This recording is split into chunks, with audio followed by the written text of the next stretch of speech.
Olha, nós começamos o nosso balanço geral falando desse latrocínio registrado no bairro Jardim Ipanema, aqui em Uberlândia. João Ricardo também já trouxe pra gente as primeiras informações do local onde o crime aconteceu. E agora nós vamos direto para o 17º Batalhão da Polícia Militar, onde a nossa querida repórter Tânia Costa está junto à polícia, trazendo pra gente informações atualizadas. Tânia, muito bem-vinda, bom dia para você. O que a polícia conta sobre esse acionamento que aconteceu por lá? Detalha pra gente aí, minha amiga. Tem uma confusão aí no meio dessa história, com muitos detalhes ainda a serem apurados, viu, Júnior? Um ótimo dia a você e a todos que nos acompanham aqui no Balanço Geral Manhã. Nós vamos conversar agora com o tenente Edmar Sobrinho, estava me passando esses detalhes, e aí, de fato, a gente tem muita coisa para entender nessa história. O fato é que câmeras de segurança flagraram algumas pessoas, um homem, duas mulheres ali naquela região. Tem uma pessoa sem vida e uma pessoa gravemente ferida que foi levada para a UAI do bairro Tibere. Tenente, bom dia. Vamos começar sobre o acionamento da polícia. Que horas que aconteceu? Bom dia. O primeiro acionamento por volta de 22h30, dando conta que um grupo de pessoas tinha agredido uma outra pessoa ali próxima à cerca do aeroporto. Cerca de meia hora depois, nova chamada dando conta que uma pessoa gravemente ferida, possivelmente em óbito nesse local. As equipes foram fazer a verificação, chegando lá realmente confirmou que havia uma pessoa em óbito, com várias lesões aí, certamente provocada por objetos contundentes, e que uma outra pessoa, vítima das agressões, também teria sobrevivido e fugido, se escondido ali dentro do aeroporto e depois pediu socorro e foi encaminhada para o UAI Tibere. Em contato com essa pessoa que sobreviveu, ela fala que conhece a pessoa, passou só o primeiro nome, mas não passou mais detalhes. Conhece o agressor? Conhece, ele deu até o primeiro nome do agressor, mas que não sabe por que aquilo teria acontecido. E alega também que os agressores teriam subtraído carteira, cartões e dinheiro dele. No local também foi colhido uma segunda versão, que seria a primeira versão dos fatos, em que esse grupo de agressores teria praticado essa represália em razão de furtos que essas duas vítimas, o que veio a óbito e o que sobreviveu, teria praticado em uma residência. Essa seria a primeira versão. Esse detalhe é importante reforçar aqui, Júnior. Há então um elemento para ser investigado aí pela polícia de que pode ter sido então um problema anterior, uma rixa ou aquela coisa do justiça com as próprias mãos, entre aspas. Isso na versão de um dos envolvidos. Não, essa versão ela foi colhida por testemunhas. Testemunhas ali no local.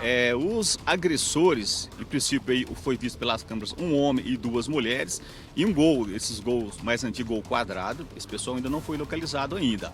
Essa versão foi dada por testemunhas que ouviu lá no cenário, um desses agressores falava: vocês furtaram casa de pessoas corretas, de pessoas honestas. Agora tem um detalhe aí. A pessoa que morreu e a pessoa que ficou ferida tem passagens, tem histórico policial? A que veio a óbito ainda não identificada. Sabe-se que é um homem de 30 anos, né? Mas o que foi identificado, que sobreviveu, esse já tem registro por furto, por roubo, por tráfico, e já tem uma vasta ficha criminal. Bom, agora, como a gente disse, né, tenente, correr atrás de todos os elementos aí, investigações aí, para chegar, pode ter mais pessoas envolvidas. Exatamente, né? Em princípio é sabido, né? Câmeras de segurança captaram a imagem de um homem alto, branco, o veículo, inclusive a placa do veículo foi capturada também pelas câmeras, e duas mulheres. Tenente Edmar Sobrinho ao vivo aqui com a gente no Balanço Geral Manhã. Que situação, né? E aí uma vida se foi, Júnior. A polícia traz pra gente agora uma informação reveladora. Pode deixar as duas imagens lá, pode deixar a Tânia com o policial ao vivo e as imagens do local. À sua esquerda nós temos a imagem do local onde o crime aconteceu, a nossa querida Tânia junto com a polícia. Essa informação é reveladora, porque é uma vingança por furto. Há que tudo indica, uma vingança por furto, possivelmente de moradores da região se queixando de crimes que estariam acontecendo e que teriam sido cometidos por esses dois homens. Primeiro o que morreu e esse segundo que está internado na unidade de saúde. Ô Tânia, mais uma vez com o policial, pergunta para ele, se ele puder nos ajudar nessa informação, o que a polícia está entendendo, dando um resumo sobre isso. De fato, ocorreram esses crimes de furto recentemente na região ou não? E como é que a polícia está tratando essa situação? E segundo, esses suspeitos que já foram identificados, a polícia já conseguiu ou está em diligência ainda para conseguir de alguma forma prendê-los? Passo aqui aos questionamentos que são bem importantes nesse momento ao Tenente Sobrinho. Então, Tenente, a polícia tem informações sobre furtos recentes acontecidos ali que possam reforçar essa suspeita de ser um ato de justiça com as próprias mãos, uma cobrança? E existe algum plano de trabalho aí, diligências em busca de encontrar esses outros possíveis envolvidos? Em relação a essa ocorrência de furto, primeiro a gente tem que checar realmente se houve essa ocorrência. Por isso é necessário a gente localizar os infratores aí que cometeram aí esse latrocínio. A placa do veículo ela foi copiada. Foi feito diligências no endereço que está o veículo licenciado, mas não localizado. As diligências seguirão aí ao longo do dia. Então, assim, para a gente realmente linkar uma coisa com a outra, porque pode ter sido falado e não realmente ter acontecido, exatamente. Então, a gente precisa agora localizar esses autores e saber, né, realmente se a motivação foi essa, né, a justiça aí, como se diz, a justiça com as próprias mãos. Então é como a gente disse, né, Júnior? Muitos elementos aí que a polícia tem que buscar, elucidar, para entender de fato o que aconteceu. É um caso que chama muita atenção, o pessoal ali na região do Jardim Ipanema está chocado com essa história.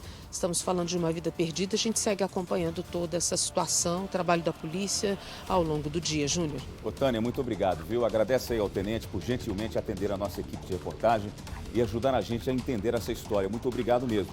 Ô, gente, vocês entenderam o que o policial falou? A gente volta um pouco no tempo. Por volta das 10 horas da noite, houve esse primeiro acionamento de um grupo de pessoas que estava numa região, houve uma confusão e no segundo momento, já pelas tantas, lá para as 11 da noite, a polícia recebe uma segunda informação, um segundo acionamento sobre um crime de latrocínio na região. E conversando com essas testemunhas, o que a polícia descobre? Que esse grupo estava conversando lá nessa rua, depois, possivelmente, chegou essas outras pessoas, um homem e duas mulheres, pelo que a polícia está apurando até agora, a informação que a polícia consegue até agora com essas testemunhas. E aí, essas duas vítimas são atacadas, esses dois homens são atacados. Apauladas, hein? Um morre no local, o outro levado para a unidade de saúde. Agora, outro detalhe importante. As carteiras das vítimas, os pertences das vítimas foram levados.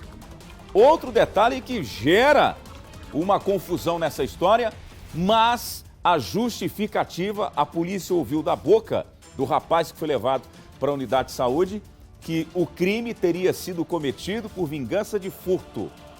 Foi essa informação que a polícia recebeu de testemunhas. Aliás, corrigindo aqui, o rapaz foi internado, não falou isso não. O rapaz foi internado, disse que conhece os agressores. Uma testemunha contou que o motivo seria esse.